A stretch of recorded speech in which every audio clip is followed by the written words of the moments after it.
खुलुमबाय स्टुडिअ दं आङो राकेश रामसियारि बे समाव एमपि रोनगोरा नार्जारिनि मोनसे गोनां आरो गोख्रों बाथ्रा बिथाङा बुंथिदों जे फैगौ बिटिसि बिसायख'थि बे बिटिसि बिसायख'थिया गुबुन गुबुन राजखान्थि दोलोफोरा बे समाव हाबफैगोन थामहिनबा बिसायख'थि फोसावदिं फैगोन आरो बे समाव जुजिनायनि सायाव बाथ्रा बुंथिदों बिथां रोनगोरा नार्जारि बिथाङा बुंथिदों जे बिटिआर ओनसोलनि जोङो थागिबि आरो बिटिआर ओनसोलनि हा दै बार बेखौ जोङो मोजाङैनो मिथिगौ रायजो राजाफोराबो मोजाङैनो मिथिगौ जे बे समाव इउपिपिएल राजखान्थि हान्जाया मा खामानि मावगासिनो दं आरो मा मावबाय दं बे बाथ्राखौ बयबो मिथिगौ दिनै इउपिपिएल राजखान्थि हान्जाया 4 खावसे बोसोरावनो बे समाव गोबां रायजो राजाफोरा गोसो बायदि बेरायनो हायो गोसो बायदि बे समाव बाथ्रा बुंनो हायो गोसो बायदि बे समाव गोजोन एबा शान्तिखौ मोनफुंनो हाबाय जाय बाथ्राखौ बे समाव मोनदांनानै रायजो राजाफोरा इउपिपिएल खौनो फैबाय थानाय समाव देरहासार खालामगोन इउपिपिएल राजखान्थि हान्जाखौनो आरोबाव नांबावगौ होननानै बुंदों बा बे समाव नुनो मोनदों होननानै बाथ्रा बुंथिदों बिथां रोनगोरा नार्जारि बिथाङा जोंथ' इउपिपिएल हिसाबै बिराद बरायदों बयखौबो खारन प्रमद बर' बिथां सरकार दानाय समनिफ्राय 5 बोसोर दा 4.5 बोसोर जाबाय 5 बोसोर जानो थांगासिनो दं बे समाव खुनु नांलाय खमलाय गैया दावराव दावसि गैया बिराद शान्ति परिबेस बयबो जाथि जनगोष्ठीफ्रा गावनि गोसोनि बाथ्राखौ बुंनो हाबाय राजखान्थि भाबै बयबो गावनि एक्सारसाइसखौ खालामनो हायो दिनै बे जोंनि थाखाय फैदों प्रमद बर' बिथांनि सरकारनि दिनाव फैदों दा बे समाव बयबो बाहागो लानायखौथ' जों बरायदों दा बयबो फैथों बेवहाय नों बिजेपिआबो खामानि मावगोन बिपिएफआथ' दंखायोआनो कंग्रेसआबो खामानि मावगोन आसामनि जेसेबां दल दं फैथों भारतनि जेसेबां दल फैथों जों बेखौ बरायो बिथाङा रोखा बाथ्राखौ बुंथिदों जे बे समाव भैरबकुन्द बियाबा इउपिपिएल राजखान्थि हान्जायानो देरहादोंमोन आरो बे बियाबावनो इउपिपिएल राजखान्थि हान्जाया आरोबाव देरहाबावगोन होननानै बाथ्रा बुंथिनो बिथां रोनगोरा नार्जारि बिथाङा आरो बयबो जे रोखोम बाहागो लादों बेनिफ्राय जों मिथिबाय जे जोंनि बुथ पर्यायाव जोंनि मावथिफ्रा गोख्रों जाबाय दा गतिके भैरबकुन्द'आ इउपिपिएलनि खामोन मानगोनां गबिन्द चन्द्र बसुमतारी बिथाङा जोंनि बिटिसिनिबो डिपुटि चिफखामोन बिथाङा जोंनि पार्टिनिफ्राय देरहाखादों एबारबो जोङो भैरबकुन्द समस्तियाव इउपिपिएलनियानो जागोन बे बाथ्रा दिनै आरो रोखा जाबावबाय बिथां रोनगोरा नार्जारि बिथाङा बुंथिदों जे बे समाव बिटिआर ओनसोल बे बिटिआर ओनसोलाव आथिखालाव गोसो बायदि नों बेरायनो हानाय बा गोसो बायदि बे समाव रायजो राजाफोरा शान्ति मोनबाय आरो बे समाव थांनाय गोलाव समाव थामहिनबा 4 खावसे बोसोरनि समाव जेबो बेवहाय दावराव दावसि जायाखै बन्द जायाखै रावबो हारि माहारिनि गेजेराव दाङाबाजि बे दाङाबाजिखौ बा दाङाबाजिया बे समाव जायाखै जायखौ लानानै रायजो राजाफोरा गोजोनदों आरो खुलायै बा उदाङै बे समाव बाथ्रा बुंनो हाबाय आरो बे मोनथायखौ बिटिआरनि खुंगिरि प्रमद बर'आ लाबोनानै होफैदों आरो फैबाय थानाय समाव जोङो रायजो राजाफोरनि अननायखौ मोनगोन होननानै बाथ्रा बुंथिदों बिथां रोनगोरा नार्जारि बिथाङा आरो बेनि अनगायैबो बिथाङा गोख्रों दाबि खालामदों जे फैगौ बिटिसि बिसायख'थियाव मोन 40टा बियाबाव बे समाव बिसायख'थि गेलेनो थाखाय जोङो मजबुत जाबाय गोख्रों जाबाय होननानै बाथ्रा बुंथिदों बिथां रोनगोरा नार्जारि बिथाङा मोन 40टा बियाबाव बे समाव बिसायख'थि गेलेनो थाखाय जोङो साखाफारा जाबाय आरो फैबाय थानाय समाव 30निबो गोजौआव जोङो बे समाव मासि मोननानै बा देरहासार जानानै सोरखार सालायनो थांगासिनो दं होननानै गोख्रों दाबि खालामदों बिथां रोनगोरा नार्जारि बिथाङा जोंनियाव 40टा समस्तियाव अलरेडि जोङो खालामबोबाय आरो दिनै भैरबकुन्द जि समस्ति बेवहाय थानाय जोंनि मोनफ्रोमबो भट कर्मिफोरखौ लानानै जों बहुद सन्मिलनजों फाथिदों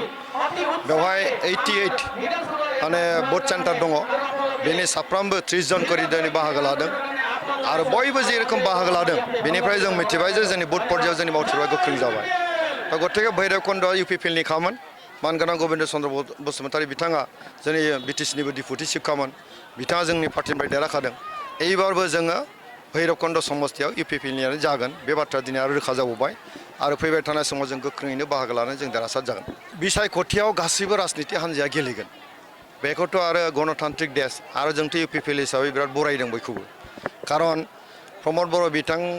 सरकार दानाय समनिफ्राय 5 बोसोर दा 4.5 बोसोर जाबाय 5 बोसोर जानो थांगासिनो दं बे समाव खुनु नांलाय खमलाय गैया दावराव दावसि गैया बिराद शान्ति परिबेस बयबो जाथि जनगोष्ठीफ्रा गावनि गोसोनि बाथ्राखौ बुंनो हाबाय राजखान्थि भाबै बयबो गावनि एक्सारसाइसखौ खालामनो हायो दिनै बे जोंनि थाखाय फैदों प्रमद बर' बिथांनि सरकारनि दिनाव फैदों दा बे समाव बयबो बाहागो लानायखौथ' जों बरायदों दा बयबो फैथों बहाय नों बिजेपिआबो खामानि मावगोन बिपिएफआथ' दंखायोआनो कंग्रेसआबो खामानि मावगोन आसामनि जेसेबां दल दं फैथों भारतनि जेसेबां दल फैथों जों बेखौ बरायो बाथ्राया जाबाय मा जायखि दल फैया मानो जोंहा बेनि सायाव बुंनांगौ जेबो गैया इउपिपिएलआ बड'लेण्डआव जन्म जादों बड'लेण्डनि हा बार जों मोनजानानै देरनाय बड'लेण्डनि रायजो राजाफोरनि सोमोन्दै जों मोजाङै मिथिगौ बे ओनसोलाव गोबां गन्दगल जादोंमोन बेखौ जों फोजोबस्रांना दिनै अनलायनाय थासारि जों लाबोबाय गतिके रायजो राजाफ्रा बिपिएफआ मा मावदों प्रमद बर' सरकारा मा मावदों बेखौ मोजाङैनो बुजिबाय दिनै गतिके जोंहा मोनसे बिसास दङ जे इउपिपिएलनि खामानि मावनाय प्रमद बर' बिथांनि खामानि मावनायनि प्रति रायजोफ्रा जेरैबायदि अननाय होबोगासिनो दङ साराय सारि बोसोराव दिनै जे मोनसे सान्थि मोनबाय बेखौनो लुबैबोनानै दंबावो गतिके सान्थि आरो जौगानायखौ नांगौ जिहेतु आरो बेखौ प्रमद बर' बिथां दैदेननाय सरकार आरो इउपिपिएलआ जिथु होगासिनो दङ बेवहाय जोङो मिजिंथिदों एबारबो जोंहा मोनसे बिसास दं रायजोफ्रा जोंनो होगोन दा गतिके बेवहाय बिजेपिआ मा मावो बिपिएफआ मा मावो सोरखौ बिजाथि होगोन सोरखौ बिजाथि होआ बिसोर गाव गावबागाव दलनि बाथ्रा जों बेनि सायाव जेबो बुंनांगौ गैया जोंनि दला 40थायाव गेलेनो हानाय जोंहा क्षमता दङ जोङो गोहो गोरा जाबाय 40थायावबो गेलेगोन बेवहाय जोङो दिनैनि तारिखाव जोङो 30ता देरहानानै जोङो सरकार दानायनि मोनसे थामथिमखौसो जोङो सानगासिनो दं दा थागोन मानो बिजेपिनिल' बेवहाय कंग्रेसआबो थागोन आरो सोरबा माने बिजेपिआबो थागोन बिपिएफआबो थागोन नंना नङा खिन्थु बे समस्थियाथ' इउपिपिएलनिसो जोंनि इउपिपिएलनि दैदेनगिरि मानगोनां गबिन्द चन्द्र बसुमतारी बेवहाय देरहाखानानै दङ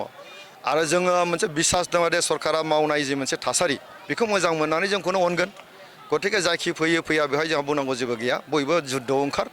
खिन्थु जोंहा मोनसे बिसास दं रायजो राजाफ्रा जोंखौनो अनगोन दा बे सोनायाथ' जेराव दोरखार जेराव सोथावथाव बेखौ नायनानै सोदों सरकारा बेखौ लानानै जेबो कन्ट्रभारसिबो गैया आरो बेखौ लानानै जोंहा बुंनांगौ जेबो गैया टारगेटआ जोंना मा बबेहाय बेसेबां हाबदों हाबा बेजों खोथा नङा मोनसे गोनां बाथ्राया जादों मा सनितपुरनि आइआफा रायजो राजाया बिटिसिआव हाबबाय अदालगुरि एडमिनिस्ट्रेसन सिङाव हाबबाय बिथांमोना भट होनायनि मोन्थाय मोननांगौ बेखौ लुबैनानै दं बेखौ देग्लाय होनो नागिरदों बेथ' बिराद मोजां बाथ्रा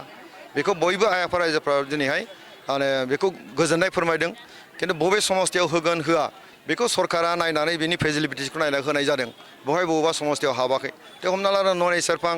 बा ओरैहाय दस्रा जिखिनि कालेंदुवार सेरफां माने कालेंदुवार जि समस्ति बेफोराव जेरावबो होआखै जेराव होनांगौ बेवहाय होदों बेखौ लानानै जोंहा जेबो बुंनांगौ बाथ्रा गैया बाथ्राया जाबाय मा बिसायख'थियाव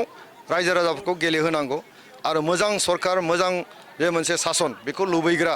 रायजो राजाफ्रा बे मोजां सासनखौ लुबैनानै प्रमद बर' दैदेननाय जि सरकार इउपिपिएल जि सरकार फैगोन बेखौ मोजाङै बुजिगौ आरो गतिके जोंनो भट होगोन होनना जोंहा मोनसे बिसास दं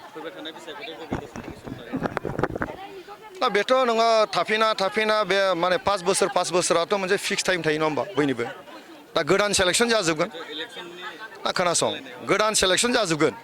40ता समस्थियाव गोदान सेलेक्सन जाबोगोन बहाय सोरबा फरायनानै थाफिनो सोरबा गोदाना फैगोन गतिके गोदान सेलेक्सन बयहाबो जाजोबगोन आरो गोदान सेलेक्सनाव सोर फैयो बेखौ समाव मिथिगोन बिराद मोजां दिनैनि समाव बिराद मोजां भैरबकुन्द जोंनि कर्मिफ्रा दिनै बै रायजो राजा गैया गासिबो जोंनि बुथ कर्मि गोजा